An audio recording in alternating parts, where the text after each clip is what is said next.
चलिए इस आत्मा और चेतना के बारे में बात करते हैं। तो ये जो चेतना है जिसके अंदर हम सारी चीज़ों को अनुभव करते हैं कि मैं कुछ काम कर रहा हूँ, मैंने सामने पड़ी हुई एक बोतल को उठा लिया,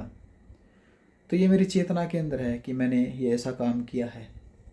जबकि अगर कोई मशीन काम कर रही होती है तो उसको ये नहीं पता होता कि वो क्या काम कर रही है या उससे क्या काम लिया जा रहा है, उसको नहीं पता, हमें पता है। तो लोग कहते हैं कि जो चेतना है और आत्मा ये अजर और अमर है, इसका भौतिक शरीर से कोई लेना देना नहीं है, जो कि बिल्कुल मिथ्या है।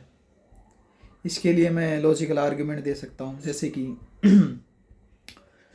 अगर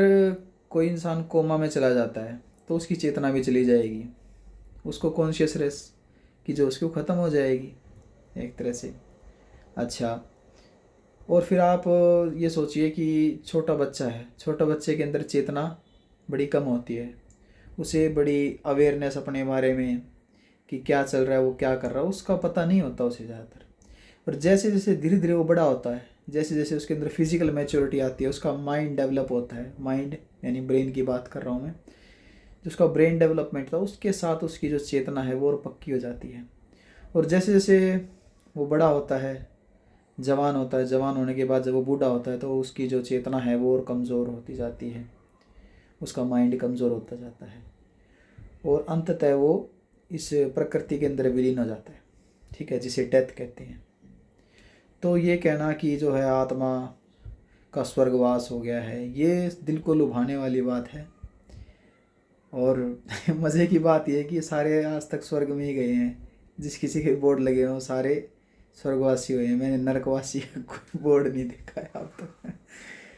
तो चलो जोक्स अपार्ट, कि जो चेतना है ना वो एक भौतिक चीज़ ही है, और हमारे शरीर के अंदर जो एलिमेंट्स हैं, जो पोषक तत्व बन के जो कोशिकाएं बनाते हैं, सेल्स को बनाते हैं, तो यही सेल्स आगे जाके कॉम्प्लेक्स जटिल मिक्सअप करके इस चेतना को जन्म देते हैं। अच्छा, हम और भी चीज़ देख सकते हैं, जैसे कि मान लो और जानवर है, उनके अंदर भी चेतना है, उनको पता है वो क्या कर रहे हैं। तो हर किसी का जो चेतना का स्तर है, कॉन्शियस जो लेवल है उसका स्तर है वो अलग अलग है, देख सकते हैं हम। तो मतलब ये तो सफिशिएंट आर्ग्यूमेंट है ये पता लगाने की कि जो चेतना कोई ऐसी कोई दिव्य चीज़ नहीं होती, कोई चमत्कार नहीं होता, और ये हमारे शरीर से जुड़ी हुई है। शरीर जैसे जैसे डेवलप होता है तो उसी में से चेतना बनती है,